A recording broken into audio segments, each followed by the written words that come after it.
Financial Times газеті жариялаған әскери құжаттарда Ресейдің тактикалық ядролық қару қолдану доктринасы, оның ішінде тактикалық ядролық қаруды қолданудың ең төменгі өлшемдері көрсетілген.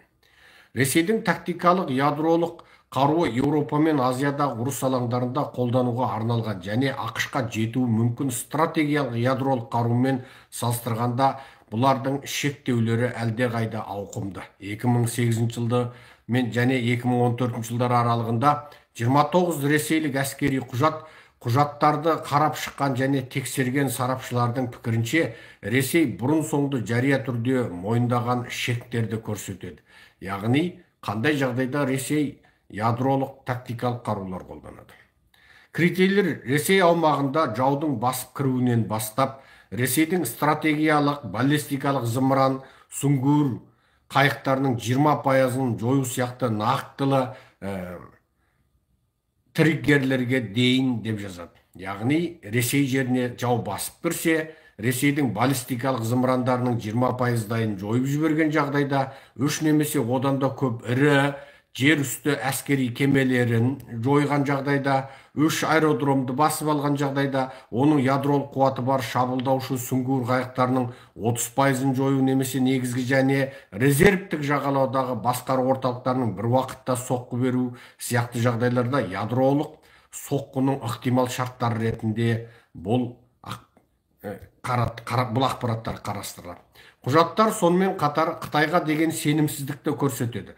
Мәскеу мен Бейжің арасындағы байланыстар нығая түсуде. Дегенменен бұл жария құжаттар Мәскеудің Бейжіңге сенімсіздікпен қарайтынын көрсетеді.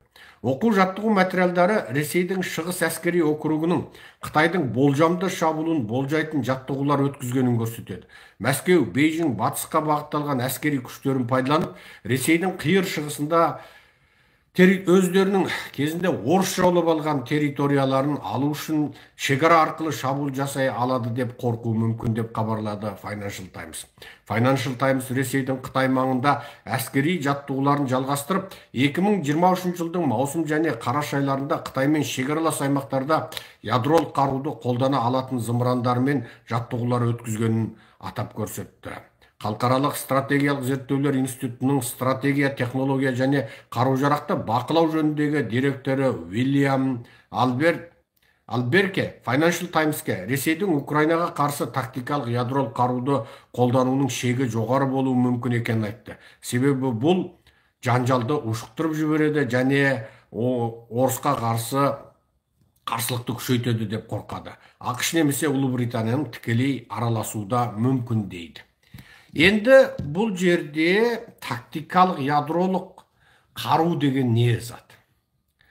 Қазақша жалпақ сөзбен айтқанда бұл атом бомбасы. Атом бомба, кәдімгі атом бомбасы. Бірақ бұл жерде тактикалық деген сөзді қолдану, бұл енді білесіздер, мына соңғы саяси кезде адамдар бір нәрсені атын құбылтып, құрттың атын жаңылып малта қойған сияқты неше түрлі атаумен атайтын болды. Оның айқын дәлелі мынау жаппай басып кіру, Украинаға жасалған территориялық жалмап алу соғысы, яғни басқыншылық соғысты Путин не деді? Жаңағы ерекше әскери операция деді. Тура осы сияқты қазір өте көптеген терминдер, бір түрлі бір бұлай қарасаң бір адамдарға түсініксіздеу, адамдарды алжастыратын сондай, мысалы экономика құлдырады деп айтпайды.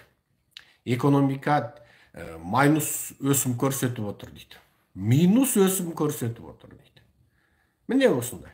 Мысалы жарна базары 0-ден төменгі бәлем пайызға құлдырады демейді. Жарна базарындағы биылғы өсім жаңағы мысалы 200 көрсеткішке жетті, бірақ жаңағы бағыты төмендеп қалды. Төмен бағытқа 200 бірлік өсуді көрсетті дақпады. Ол өскен жоқ қой, құлдырады ғой. Бұл жерде өте көп осындай бір сөзде қолданады. Енді бұл жерде ядролық қару дей отырып, оған тактикалық деген сөзді қосу, бұл жаңағы сізбен біз білетін Нагасаки, Хиросима сияқты бір қаланы қиратып тастайтын қарулар емес, шектелген нысандарды, бір аумақты кішкене аумақтарды тіпті өте ауыр соққыменен жойып жіберу. Ал бұндай ауыр типтегі апаттық соққы беру үшін кәдімгі глицериндік біздің дәстүрлі қаруларымыз оған күші жетпейді. Ал ядролық бұл жерде тактикалық деген сөз мәлім бір шектелген аумақ. Мысалы, ядролық тактикалық қару қолданса, онда бүкіл Мәскеуді отқа орамауы мүмкін, тек Кремль төңірегін, Кремльдің маңы және Кремльдің айналасындағы әскери құпия базаларды, жерасты жаңағы туннелдерін, бункерлерді, ядролық жаңа Кремльдің маңындағы кез келген уақытта шығатын тағы басқа өте маңызды нысандарды жойып жіберу, ол сол бір шектелген төңіректе, шектелген бір кішкене аумақ ішінде, бірақ ядролық атом бомба. Бірақ ол Москваның басқа жерін зақымдамайды. Енді атом бомбасын қолдану десе, ол мысалы атом бомбасы бір бомба тастаса, оның көлемі мүмкін бүкіл Мәскеуді өртке орауы мүмкін. Жаңағы тактикалық деген сөз сол бір кішкентай шектеулі дегенді білдіреді. Енді Ресей бұл ақпарат тактикалық ядролық қаруларды қолдану шегі туралы, қандай жағдайда тактикалық ядролық қаруды қолданатындығы туралы бұл критерийлердің Financial Times жағынан жарияланып кетуі екі бағытта болуы мүмкін. Бірі, батыс барлау қызметі өте жақсы жұмыс істеп жатыр. Бұл бір. Екіншісі, бұны орыс әдейі таратып отыр. Орыс. Кез келген уақытта орыс атом қаруы туралы өздерінің қолдарында атом қару бар екен, егер соғыста өте сұмдық зиянға ұшырап бара жататын болса, онда олар кез келген уақытта атом қаруын қолдану мүмкін екендігін, егер сен мына жерге дейін барсаң мына қаруды қолданам, егер мына жерге дейін барсаң мына қаруды қолданамын деген өзінің бір батысқа ескертуі мүмкін. Бірақ бұл қарудың тағы бір қызығы, Ресей өзінің дәл қазіргі ең керемет делінген одақтасы Қытайға сенімсіздік көрсететінін әшкерлеп отыр. Қытайдың Ресей жаулап алды дейтін 440 мың квадрат километр жерде дауы бар.